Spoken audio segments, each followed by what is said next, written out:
Here's what you got to look at. If you're doing live speaking to an audience, and the same things will be considered when you actually do speaking through the internet, when you do an online Zoom call or a webinar or some kind of virtual experience. First of all, you got to think about how you connect. The Wi-Fi code is how you would walk into an office or walk into a room or walk into a venue, and you say, is there Wi-Fi? And say yes, and say, look for the code 123. So you look at 123 and suddenly you have internet. That's the same as when you want to work with an audience and create that special relationship. So there's a number of things that I'm going to share with you, 10 things that make the difference. First of all, before you go into the room, to set it up to be exactly the way that you want it to. You want to make sure that it's all set up for the best way to communicate with people. Setting up the room also means where the people are going to be. Also means that you're going to have an idea about where you stand and where you walk and how you connect. Because these are all the things that they need to see. If they can't catch you, they won't work with you. But when they can, that brings you a little bit closer. So therefore, you can do a number of different tricks to make sure that you connect with them at different stages throughout the entire presentation. Then, of course, you've got to look at who you are. Now, before James came onto the show today, we made a big fuss about what a big star he is. So that meant that when James started talking, the expectations had gone up. Of course, he delivered. But it means that the more that people know about you, the easier it is to connect with them as long as you deliver at that point. So therefore, your marketing, the social proof of your internet, and also the materials that you use to position yourself, maybe music, showing a video before you start speaking, make a huge impact and a huge difference as well. Now, getting on stage and how quickly you're connecting with your audience makes a big difference as well. The way that you walk on, if you just sort of slovenly walk on, or the way that you go, "Hello, here I am," or the way that you come onto music, that makes a connection, and you only get one go at doing it effectively. You also got to think about, what is it that has to be done to make the end result come through? It's like baking a cake. If the oven's too hot, you're going to burn it. If the oven's not warm enough, you're not going to be able to get it to rise enough. So with your audience, you want to be able to know the levels that you have them at. Do you take them really excited? You drop them down a little bit. You need to have that ability to change and pace and involve and remove and drop the pace to what you would need to get them to the next level. Then, of course, you need to look at what it is that the organizers are going to tell you. They know their audience. They know what's happened beforehand. They know what you are brought in to do. If you go in without any of those bits of intuition and experience and information, then you're going out cold. And how many times have you been to see a rock concert where they bring on a band who's a warm-up band and they're just flat? They really don't see the same kind of audience, or maybe came on because they were local, or they were cheap, or they were just starting, and most people just went away to the bar or went to get some sandwiches and they just ignored the band. That's because they're a different connection. That's because it's not the right mix. You need to think about that to connect for the Wi-Fi code. Also, you need to make sure that what you're doing constantly is being aware of how well you're going down, creating those feedback loops, creating a call to action that you start off before telling people what they're going to get, all the way through, you're checking that they're still with you. And afterwards, if you haven't done that, you've got a wasted opportunity.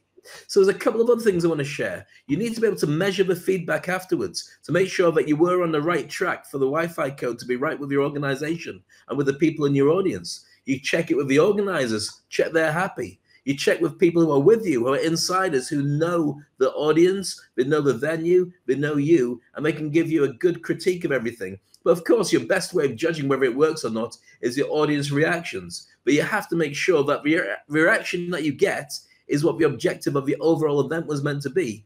If everyone's singing and dancing and going crazy, and you're actually at a funeral to give respect, then that might mean you don't get invited back again. Well, maybe they want it to be like that. But in some countries, that's the way they have a funeral. In other countries, it's a different way. And on top of it all, the most essential skill you have to have is to be able to adapt in real time to all the things I've mentioned.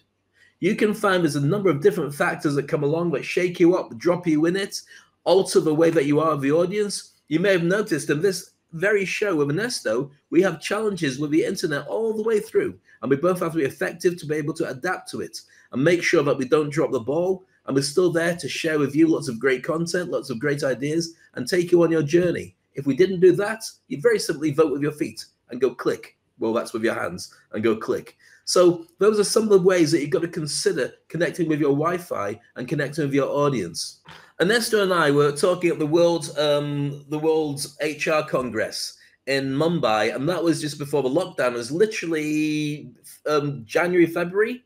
Was it late January? I think it was. And so we went on stage in front of about 500-600 people, I think, in the auditorium, and we shared our ideas about the HR world and what we'd need to improve and what could work there, what would work not so well. Now, in this particular clip, the gentleman bringing me on stage didn't have enough information to be able to build me up on time. And so what he did was he basically said, go on stage, start talking, and we'll fire off your PowerPoint when you're ready. Now, if you're a professional, you never do that. You don't leave the side of the stage until you're ready to go on. So to explain exactly what happened, I know that sometimes this happens around the world, and I can't always be guaranteed to be brought on the way that I want to. So I have a video just in case I'm in a situation where I have to reestablish myself. And you'll see how that fits in when you watch this clip. For 30 minutes of you, Mr. Dev Crante. He's from Dubai, and he's going to talk on the future leader. Dev, over to you, and presentation is just getting ready, so you can take the stage. Thank you so much. My light's not on yet, so I'll just wait until we're plugged in, and then we're good to go. Yeah. Thank you so much.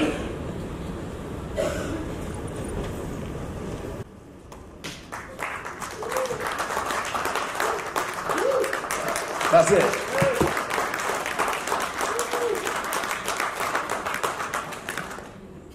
In 30 seconds, let's do that again. Ladies and gentlemen, I've hosted over 1,000 events, and there's nothing more exciting or nerve-wracking than getting to introduce one of the best in the business. He's an award-winning international motivational speaker and coach.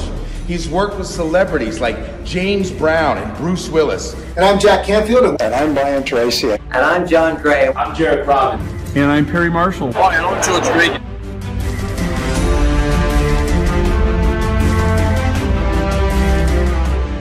To audiences of over 1 billion people. He's sharing how to become unstoppable in business. It's my honor to introduce to you Dave Crane.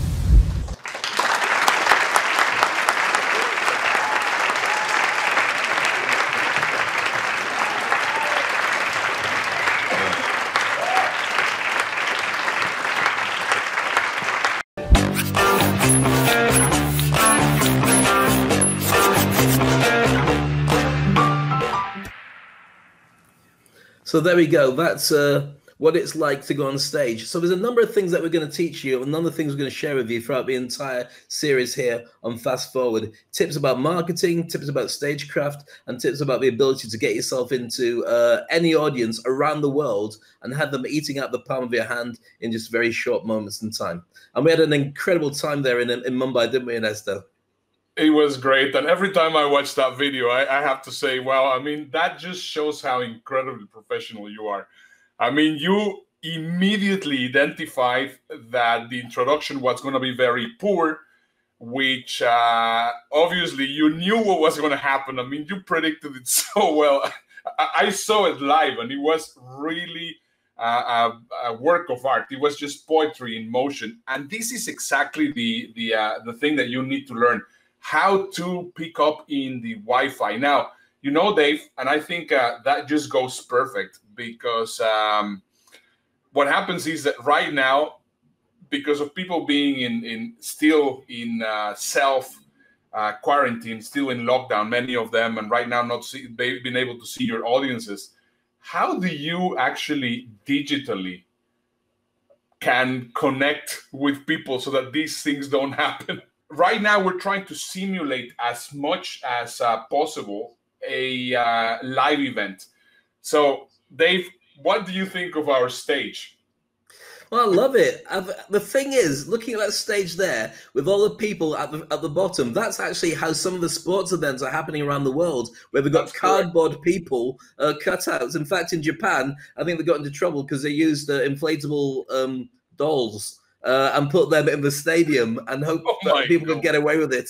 And every single one of them was holding a cup. But one of the things is about when you start working online and working offline, what we've found for many entertainers and for many speakers is you stop being an engagement artist. You now become a broadcaster. You've got to think radio. You've got to think TV. Because effectively, what we're doing now is we could be CNN, we could be MSNBC, we could be Fox, we could be BBC. We're actually creating a newsroom type environment and sharing tips and ideas and stuff from all around the world. And so that is, for us, what we found to be the Wi-Fi code of working online during the pandemic and beyond. And have you noticed that hardly anybody has actually figured out the Wi-Fi code? What they are doing is they are thinking that they are still speakers, and then they go and present, and they forget that we have a complete different environment. And that's what we are saying at the very beginning. And this is, if you want to become effective in the virtual world, you need to become a broadcaster. And in order for you to become a broadcaster, you need to have a platform. Now, let me build a little bit on that, because I think this is just something incredibly important, and they feel free to comment on it. Okay. You see, in the past few days, in the past couple of days, this week actually, we basically had a couple of toilet paper diaries episodes. If you can see here, there's 1.4 thousand views. On yesterday's episode, it was 1.2 thousand views. So what is going on is that we are basically having a platform. I mean, how much, some people say, well, you know, I'm going to have a webinar, and you go to the webinar and they have 25 people. Right now, on a daily basis, we have 1,000 people watching us every day. Now, that doesn't mean that it's exactly the same 1,000 people or 1,500 people. It's a ton more different people which are just coming and going. And then what happens is that, of course, we're getting, that's only the live people. Yeah. But who's going to be watching us also on the replays? And on the social media edits that we send around. And this is so... If I will be just a speaker, I will just present for 25 people. Yesterday, our good friend Frank Mulcahy, he presented on a webinar that was promoted for a week or 10 days. And when he showed up to the webinar, there were 25 people on the call. I mean, can you see what we are doing is about 500 times more powerful. That's not a slur for Frank. It's not a bad thing about Frank. Frank's lovely. He's a great speaker. It has nothing to do with Frank, but it is actually the most common thing. I mean, right now, webinars are on the decline. I mean, how many webinars can you watch? How many summits can you see? How many Zoom meetings could you be in? And that's exactly the whole point. I mean, most people are thinking that that's how things are going to go. But they are wrong. Completely. And one of the things is, I've been talking to a lot of event organizers and a lot of conference organizers, and to have 1,000 people staying online and watching you for an hour is to die for. For most of the event organizers and webinar people, and these are the guys who put on the biggest trade fairs and conferences in the world, they've limited it to about half an hour to 45 minutes because they lose everybody by the end of it. And that's from a number of different things that we'll go into at a later date. And so it's time for a revolution. When you've got a big problem and people aren't ready for it, then it's because people become too comfortable. They're not getting out of their comfort zone. I mean, I can tell you, as you can probably see with a show like this, and the guests that we've had on and the slots that we've shared with you, and this is actually a more chilled out version of what happens during the Toilet Paper Diaries. There's a lot of preparation, a lot of thought that goes into it. But if you want to be at the top of the food chain, and you want to make sure that people are connecting and paying attention and interacting and taking action, then you have to be playing that kind of game. Because right now, it's a Wild West. Right now, everybody's got an opportunity to step up, but it won't be like that forever. At some point, the game will get wise, and then you won't get the opportunity to do so. That's why the Fast Forward show has been created to give you the edge on everybody else. So please share that with your friends. Bring them in. Let's grow this community. And your commitment is to bring people. Our commitment is to make sure that they're not disappointed and they go away going, wow, that was something different.